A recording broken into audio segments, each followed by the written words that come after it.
오늘 우리에게 주시는 하나님의 말씀은 신명기 11장 11절부터 17절까지 말씀입니다. 너희가 건너가서 차지할 땅은 산과 골짜기가 있어서 하늘에 내리는 비를 흡수하는 땅이요 내 하나님 여호와께서 돌보아 주시는 땅이라. 연초부터 연말까지 내 하나님 여호와의 눈이 항상 그 위에 있느니라. 내가 오늘 너희에게 명하는 내 명령을 너희가 만일 청종하고 너희의 하나님 여호와를 사랑하여 마음을 다하고 뜻을 다하여 섬기면 여호와께서 너희의 땅에 이른 비 늦은 비를 적당한 때에 내리시리니 너희가 곡식과 포도주와 기름을 얻을 것이요 또 가축을 위하여 들에 풀이 나게 하시리니 내가 먹고 배부를 것이라. 너희는 스스로 삼가라. 두렵건대 마음에 미혹하여 돌이켜 다른 신들을 섬기며 그것에게 절함으로 여호와께서 너희에게 진노하사 하늘을 닫아 비를 내리지 아니하여 땅이 소산을 내지 않게 하심으로 너희가 여호와께서 주신 아름다운 땅에서 속히 멸망할까 하노라. 아멘. 할렐루야. 대림절 첫째 주간 나를 향한 하나님의 기대를 이루어 들으셨습니까? 하나님의 기쁨이 되고 하나님의 찬송이 되셨습니까? 한 주간 동안 안 살았어요? 아마도 여러분이 지난 주간에 우리나라에 있었던 큰 충격 때문에 마음이 굉장히 무거우실 것입니다. 이 땅에 가득한 반목과 증오가 평화의 왕으로 오신 주님의 평화를 통해서 새로워지고 변화되어질 수 있기를 더 간절히 기도하시기 바랍니다. 하나님은 이스라엘 백성들을 부르셔서 하나님의 동역자로 삼아주셨습니다. 그렇기 때문에 이스라엘 백성들도 하나님의 동역자가 되어야 합니다. 쉽게 말하면 하나님은 이스라엘 백성을 하나님의 파트너로 삼으셨습니다. 이스라엘 백성도 하나님을 파트너로 삼아야 합니다. 신앙생활이란 하나님과 우리와의 관계가 파트너십을 가진 관계라는 것을 말하고 있습니다. 우리는 이 땅에서 신앙으로 살아가면서 평생 하나님을 나의 파트너로, 하나님을 나의 동역자로 삼고 살아가야 합니다. 그런데 이스라엘은 하나님의 파트너가 되기를 주저하고 머뭇거립니다. 하나님은 이스라엘 백성을 파트너로 삼으셨기 때문에 한결같은 사랑으로 변함없는 은혜로 인도해 주셨음에도 불구하고 이스라엘 백성들은 하나님의 파트너 되는 것을 주저하고 있었습니다. 이스라엘 백성들이 하나님의 동역자이고 파트너라면 하나님께서 요구하시는 것을 충실하게 감당하면 됩니다. 하나님께서는 분명히 말씀하셨습니다. 너희는 하나님 앞에서 거룩하고 경건하게 살아라. 하나님이 너희 앞에 두신 그 길을 따라 걸어라. 하나님의 계명과 법도와 규례를 지켜라. 그런데 이스라엘 백성들은 아직도 하나님의 파트너가 될 준비가 되어 있지 않은 것처럼 하나님이 기대하시는 대로 살지 않았습니다. 우리는 이미 두려워하지 말라는 말씀을 통해서 함께 나누었습니다. 광야 40년 생활을 마치고 가나안에 들어가야 할 출애굽 2세대들은 걱정이 많았습니다. 광야 생활도 쉽지 않았는데 가나안에 들어가면 잘 살 수 있을까 불안했습니다. 당연하지요. 이스라엘 백성들의 광야 40년은 어떻게 보면 실패라고 말할 수 있습니다. 하나님은 끝까지 이스라엘 백성들을 지켜주시고 인도해 주셨지만 이스라엘 백성들은 그런 하나님의 기대를 이루어 드리지 못했습니다. 그래서 두려움이 생깁니다. 사랑하는 성도 여러분, 두려움이라는 것은 내가 죄인이기 때문에 갖게 되는 당연한 마음입니다. 죄인이니까 모든 게 두려워요. 내 속에 죄가 있고 내가 그 죄에 끌려가고 있다는 걸 알기 때문에 우리는 두려워할 수밖에 없습니다. 그래서 이스라엘 백성들은 하나님께서 동역자 삼아주시고 파트너로 불러주셨는데도 내가 하나님의 파트너 될 수 있을까? 하나님의 동역자의 자격이 있을까? 불안하고 두려웠던 것입니다. 아무리 하나님께서 이스라엘 백성들에게 두려워하지 말고 걱정하지 말라고 말씀을 하셔도 이스라엘 백성들의 심란한 마음을 다스리기가 어려웠습니다. 사람은 언제나 미래에 대한 두려움과 불안이 있습니다. 하물며 지나간 시간 동안 하나님께 불순종하고 불신앙으로 하나님을 거역했던 걸 생각해 보면 이스라엘 백성들이 갖고 있는 두려움은 훨씬 더 클 수밖에 없었습니다. 그럼에도 불구하고 그 두려움과 불안을 극복해야 내가 해야 할 일에 집중할 수 있습니다. 모세는 지금 이스라엘 백성들의 근본적인 두려움과 걱정을 다스리기 위하여 하나님의 말씀을 가르치고 있습니다. 하나님께서 지금까지 모든 것을 인도해 주시지 않았느냐? 애굽에서부터 광야 40년 오늘까지 하나님이 모든 것을 책임져 주셨는데 너의 모든 두려움과 염려를 하나님께 맡기라고 말씀합니다. 하나님은 이스라엘 백성들을 애굽에서 인도해 내셔서 하나님의 파트너로 삼아 주실 때 기대가 있으셨습니다. 하나님은 이스라엘 백성들을 향한 기대가 있었기에 그 기대를 이루시기 위하여 오래 참으셨습니다. 이스라엘 백성들이 수없는 불순종과 불신앙으로 하나님을 거역했지만 하나님은 흔들리지 않으셨습니다. 내가 이 백성에게 기대가 있다. 내가 이 백성을 나의 자녀로 삼고 나의 파트너로 삼았기 때문에 나는 끝까지 약속을 지키고 신실할 것이라고 말씀하셨습니다. 이제는 이스라엘 백성들이 흔들리지 않아야 될 차례입니다. 방황은 40년으로 충분합니다. 40년 동안 두려워하고 불안하고 염려했다면 이제 가나안에 들어가서는 더 이상 두려움 때문에 불안과 염려를 핑계대지 말고 하나님이 기대하시는 일들을 이루어 가야 합니다. 또다시 두려움과 불안 때문에 하나님을 거역하면 이스라엘 백성들에게 기회는 완전히 사라질지도 모릅니다. 사랑하는 성도 여러분, 두려움과 불안은 우리의 믿음을 무너뜨립니다. 걱정과 염려는 하나님의 은혜를 잊어버리게 만들고 하나님의 말씀에 순종하지 않도록 방해를 합니다. 그래서 하나님은 계속해서 강조합니다. 너 자꾸만 두려워하면 하나님 은혜 잊어버려. 너 자꾸 걱정하면 하나님의 말씀 잊어버려. 너에게 정말 중요한 하나님의 은혜와 말씀을 잘 지키면서 살아가려면 두려워하지도 말고 염려하지도 마라 말씀하고 계십니다. 두려움과 걱정이 문제를 해결해 주지 않습니다. 우리를 계속해서 힘들게 하고 우리의 마음을 어지럽게만 만들 뿐이지 문제 해결에는 하나도 도움이 되지 않는다는 것입니다.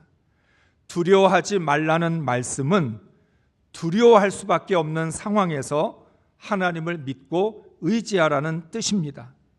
믿음이란 평안할 때 하나님을 의지하는 것이 아닙니다. 두려움 속에서 하나님을 의지하는 것이 믿음입니다. 흔들릴 수밖에 없는 환경에서 하나님을 신뢰하는 것입니다. 다시 말씀드리면 하나님, 나는 지금 너무 두려워요. 너무 불안하고 걱정이 돼요. 그렇지만 나는 하나님을 믿고 의지할래요. 내 안에 있는 두려움의 감정을 따라가지 않고 하나님을 믿기로 작정하는 것입니다. 두려워할 수밖에 없는 상황이 있음에도 불구하고, 걱정되는 일들이 많음에도 불구하고, 하나님, 저는 끝까지 하나님을 신뢰하고 의지하겠습니다. 그렇게 고백하는 것이 믿음입니다. 오늘도 모세는 말씀합니다. 11장 1절 시작하면서부터 애굽에서부터 지금까지 하나님께서 행하신 위대한 모든 일을 너희의 눈으로 직접 보지 않았느냐. 하나님이 행하신 일들은 모세가 설명할 필요가 없어요. 애굽에서 내린 10가지 재앙, 홍해가 갈라진 것, 쓴물이 변하여 단물이 된 것, 반석에서 샘물이 나오고 하나님이 만나와 메추라기를 허락해 주셨던 것, 그거는 설명이 필요 없습니다. 이스라엘 백성들이 직접 눈으로 보고 경험한 것입니다. 모세는 말합니다. 너희가 직접 보고 듣고 경험한 것을 기억하라는 것입니다. 11장 8절 9절 말씀을 함께 읽겠습니다. 그러니 당신들은 오늘 내가 당신들에게 내리는 모든 명령을 지키십시오. 그러면 당신들은 힘을 얻고 당신들이 건너가 차지하려는 땅에 들어가서 그 땅을 실제로 차지할 것입니다. 또한 주님께서 당신들 조상과 그 자손에게 주시기로 약속하신 땅, 곧 젖과 꿀이 흐르는 땅에서 오래 살 것입니다. 아멘. 모세는 아주 중요한 말씀을 합니다. 오늘 내가 너희들에게 내리는 명령을 지켜라. 그러면 힘을 얻고 가나안 땅을 차지하게 될 것이다. 여러분, 힘이 있어서 하나님 말씀에 순종하는 게 아니라 순종하면 힘이 생깁니다. 우리는 늘 그렇게 말하죠. 하나님 말씀에 순종하고 싶은데 제게는 힘이 없어요. 저는 하나님을 따르고 싶은데 능력이 없어요. 능력을 주시면, 힘을 주시면 순종하겠습니다. 우리는 순서를 그렇게 정합니다. 그런데 하나님은 오늘 말씀합니다. 그게 아니라 말씀에 순종하면 힘이 생기고 하나님을 믿고 의지하면 능력이 생긴다라고 말씀합니다.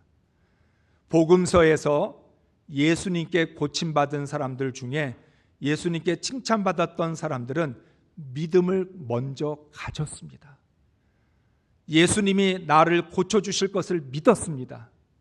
고침을 받고 나서 믿은 게 아니라 예수님이 고쳐주셨기 때문에 믿은 게 아니라 예수님이 고쳐주실 것을 믿었기 때문에 예수님의 치유의 능력을 체험할 수 있었다는 거죠. 오늘 우리가 말씀에 순종하려고 하면 능력도 주시고 지혜도 주십니다. 그런데 그런 믿음이 없는 사람들에게는 능력을 주어도 소용이 없다는 거죠. 그래서 하나님 말씀합니다. 너희들은 명령을 지켜라. 그러면 힘을 얻을 것이고 가나안을 차지할 것이다. 가나안을 차지하고 나서 믿음을 갖는 게 아니라 하나님이 능력 주시는 걸 보고 나서 믿는 게 아니라 먼저 믿으면, 먼저 말씀에 순종하면 하나님이 모든 것들을 허락해 주신다는 거예요. 따라서 이스라엘 백성들은 가나안을 군사적인 힘으로 차지하는 것이 아닙니다. 하나님께 순종하면 가나안을 차지할 수 있습니다. 이스라엘은 어떻게 우리가 가나안에 들어갈 수 있을까? 어떻게 그 땅을 얻을 수 있을까? 또 그 땅에 들어가서 영원히 살 수 있을까를 걱정할 이유가 없습니다. 이스라엘이 정말 걱정해야 될 건 우리가 어떻게 해야 하나님께 순종할 수 있을까? 어떻게 하면 하나님을 더 잘 믿고 의지할 수 있을까? 믿음을 걱정해야지 가나안을 차지할 수 있는지 없는지를 걱정할 필요가 없다는 것이죠. 하나님께서 기대하고 있기 때문에 이스라엘 백성들은 자신들이 해야 될 일만 감당하면 됩니다. 여러분, 구약의 이스라엘 백성들과 오늘의 우리들은 살고 있는 시간과 공간이 전혀 다릅니다. 그런데 왜 이렇게 비슷할까요? 이스라엘 백성들이 살았던 그 땅과 오늘 우리가 살고 있는 이 땅은 전혀 달라요. 시대도 다릅니다. 시간과 공간이 다른데도 불구하고 우리는 너무나 닮아 있습니다. 같은 하나님을 믿고 있고 같은 인간의 본성을 가지고 있기 때문에 그렇습니다. 이스라엘 백성들이나 우리나 어쩌면 그렇게 똑같이 두려워하고 똑같이 하나님을 거역합니까? 정말 우리는 같은 시간과 공간 속에 있지 않는데 닮을 이유가 하나도 없는데 불신앙과 불순종에 있어서는 서로 판박이처럼 닮아 있습니다. 신앙에 있어서 가장 중요한 것은 본질이고 기본입니다. 기본이 중요합니다. 그런데 우리들은 기본을 무시하고 본질을 무시하고 우리의 어떤 능력이나 우리의 어떤 응용을 더 중요하게 생각할 때가 많습니다. 사울 왕이 하나님께서 진멸하라라고 하는 명령을 내리었는데 하나님의 명령에 순종하지 않았어요. 이유가 뭐냐면 하나님께 좋은 제물을 바쳐서 하나님이 기뻐하시는 제사를 드리고 싶다는 것입니다. 한마디로 말하면 하나님을 기쁘시게 하기 위하여 하나님의 명령을 어기면서까지 제물을 숨겨 두었다는 거죠. 사무엘은 말합니다. 순종이 기본이고 제사는 응용이다. 순종이라고 하는 기본이 지켜지지 않았는데 하나님께 좋은 제사를 드린다라고 하는 그 응용이 실천될 수 있겠냐는 거예요. 우리가 신앙생활하면서 종종 가지고 있는 착각입니다. 하나님의 말씀에 순종하는 기본이 지켜지지 않는데 우리는 자꾸만 어떤 하나님의 능력으로 주의 일을 하고 하나님을 기쁘시게 하고 하나님께 영광을 돌리겠다라고 말합니다. 이스라엘 백성들도 가나안에 들어가서 가나안의 문화와 가나안의 신들에게 제사를 드리는 모습을 보면서 이런 생각을 할 수 있을 겁니다. 아, 저런 문화와 저런 모습을 보니까 우리도 하나님을 저렇게 섬기면 더 좋지 않을까?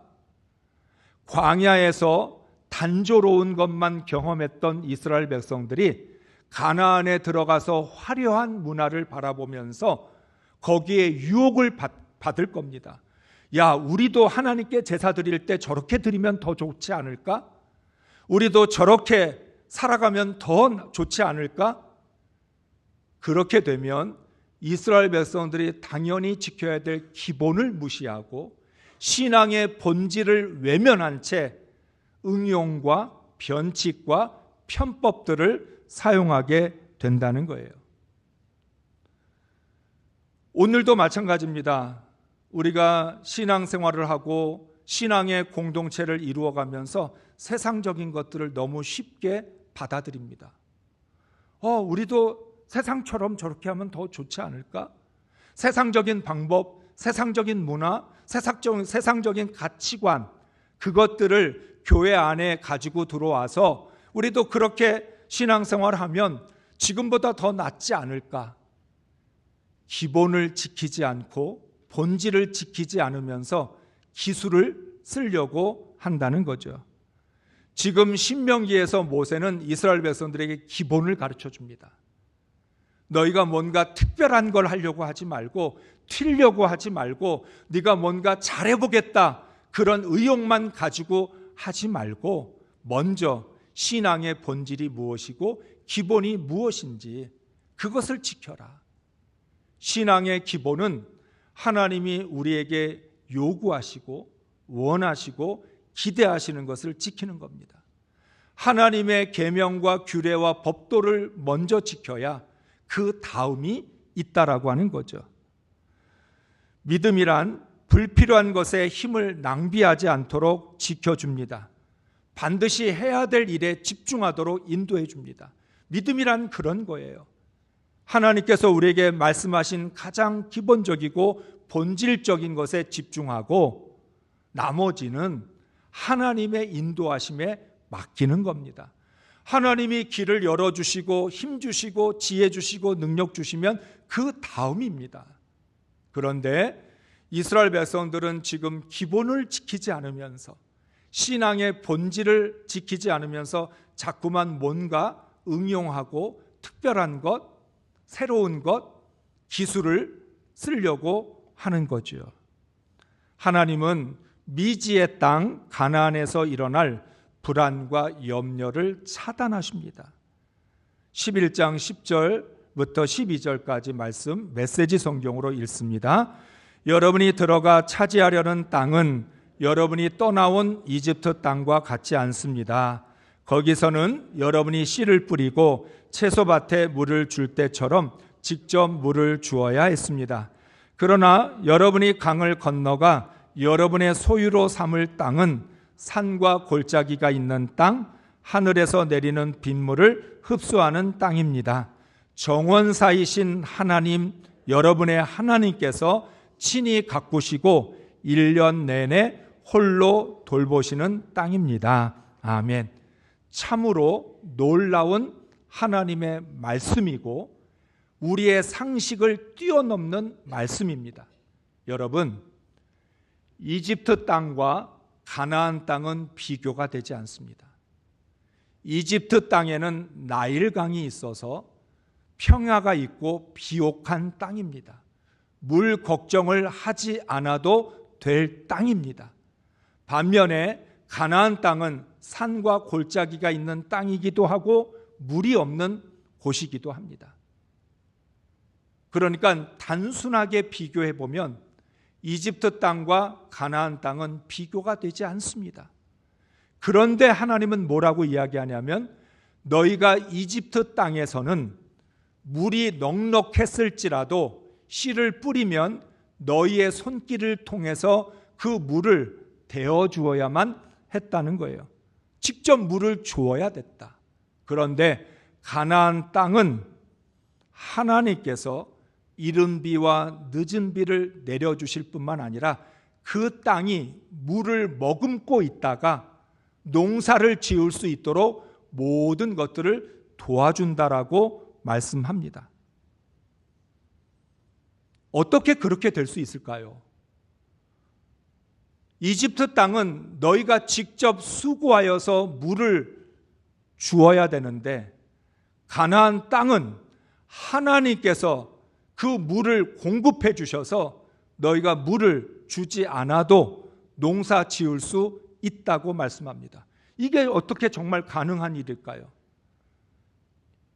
하나님이 정원사가 되셔서 친히 가꾸시고 1년 내내 홀로 돌보시기 때문에 가능한 일입니다. 하나님 말씀합니다. 내가 연초부터 연말까지 내가 직접 이 땅을 돌보고 가꾸어서 너희가 농사를 지을 수 있도록 모든 것들을 도와주신다는 거예요.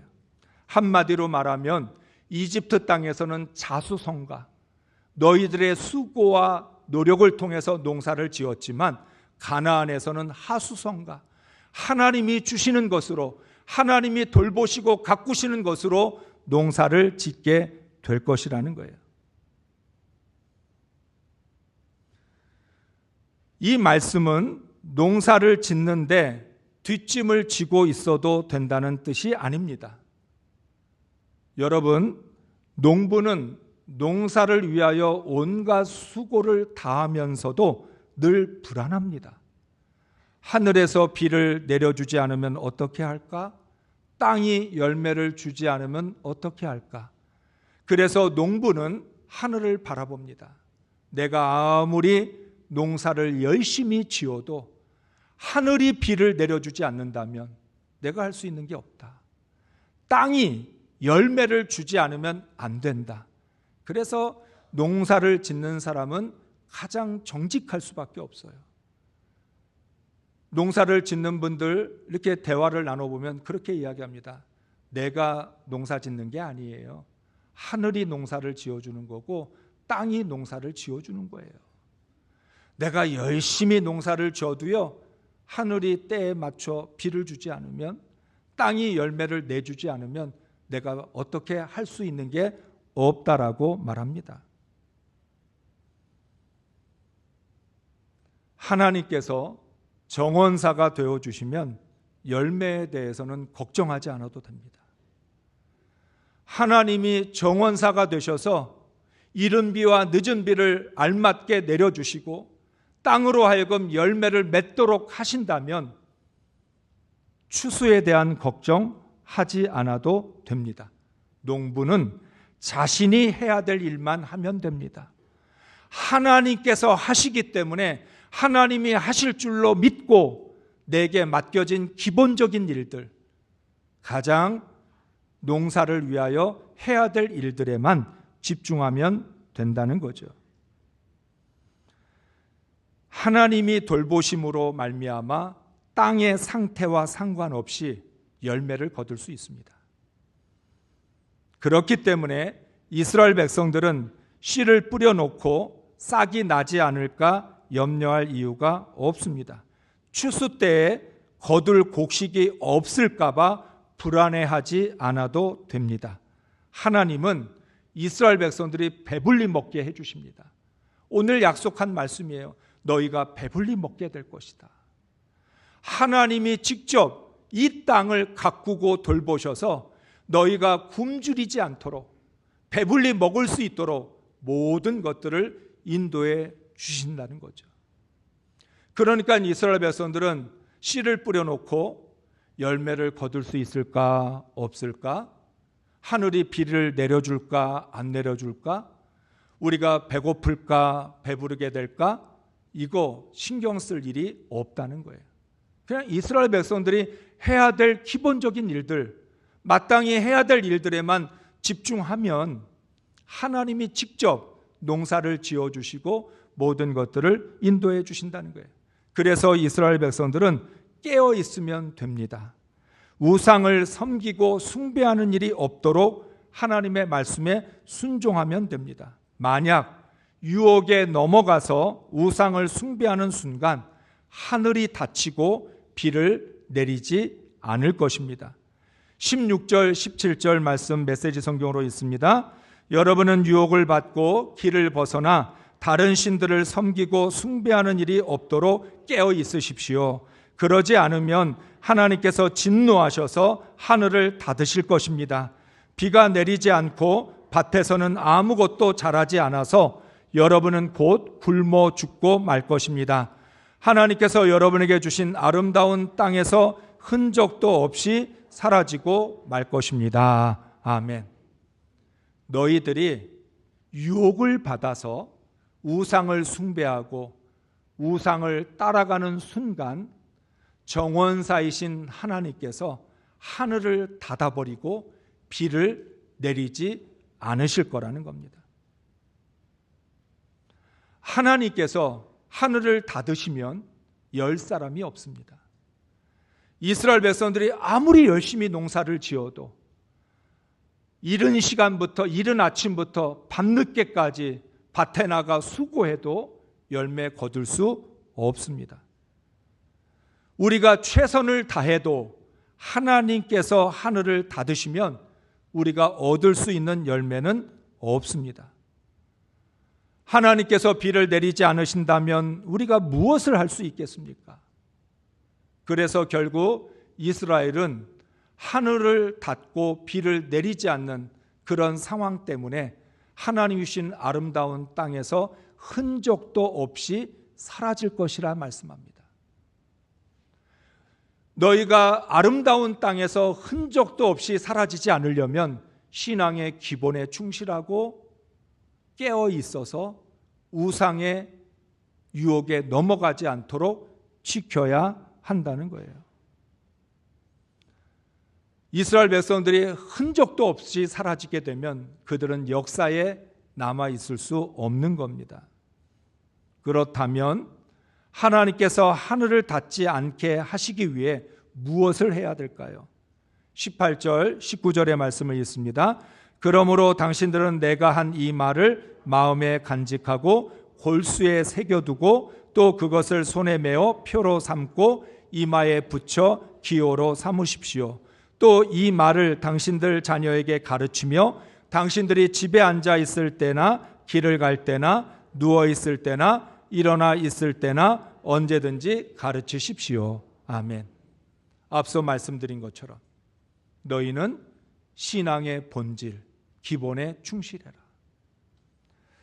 하나님의 말씀을 마음에 간직하고 골수에 새기고 손에 메어 표로 삼고 이마에 붙여 기호로 삼으며 자녀들에게 부지런히 가르쳐라.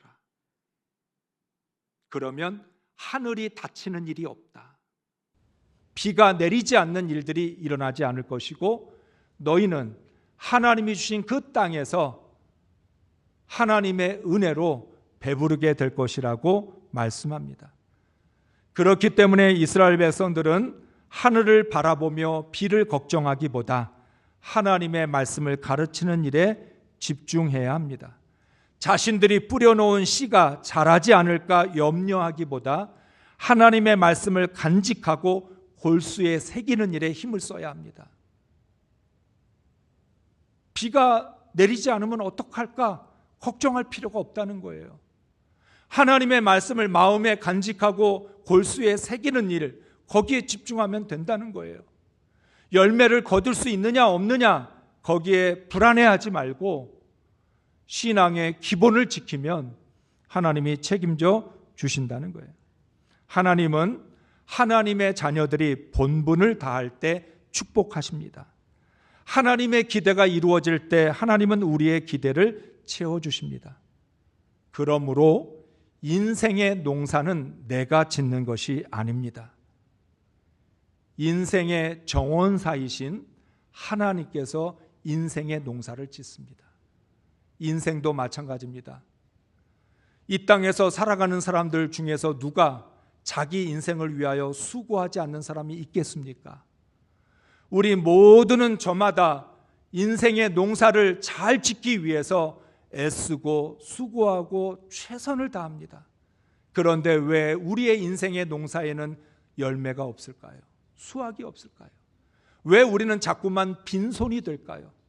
나는 그토록 인생의 농사를 잘 짓기 위하여 많은 씨앗들을 뿌려 놓았는데 왜 그 씨앗들은 다 죽어버렸을까요? 내가 기대하는 만큼의 열매를 거두지 못하고 우리는 너무나 작은 열매 때문에 이렇게 힘들어하고 괴로워할까요? 인생의 농사는 내가 짓는 게 아니기 때문에 그렇습니다. 하늘이 닫혀 있는 상태에서 내가 부지런하다고 농사가 됩니까? 비가 오지 않는 상태에서 땅이 열매를 주지 않는 상태에서 내가 내 인생의 농사를 위하여 최선을 다했다고 결과가 최선이 될 수 있겠습니까?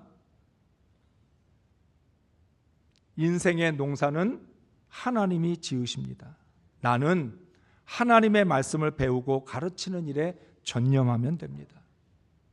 내가 책임질 수 없는 일들에 힘을 낭비하지 말고 내가 해야 될 하나님이 나한테 원하신다고 했던 그 일에 기본적이고 본질적인 것에 충실하면 하나님은 내가 기대하는 것들을 하나님이 직접 채워주신다는 거죠. 21절에서 이렇게 약속하십니다. 그러면 주님께서 당신들 조상에게 주겠다고 맹세하신 땅에서 당신들과 당신들 자손이 오래오래 살 것입니다. 당신들은 하늘과 땅이 없어질 때까지 길이길이 삶을 누릴 것입니다. 아멘. 뭐라고까지 약속해요? 하늘과 땅이 없어질 때까지 길이길이 너희들은 잘 살 것이다. 하나님은 분명히 하나님의 약속을 지키십니다. 반드시 하늘의 신령한 복과 땅의 기름진 복으로 넘치게 채워주실 것입니다. 문제는 나입니다. 내가 어떤 자세를 갖고 있고 어떤 태도를 갖고 있느냐, 내가 정말 믿음이 있느냐 없느냐 하는 문제죠.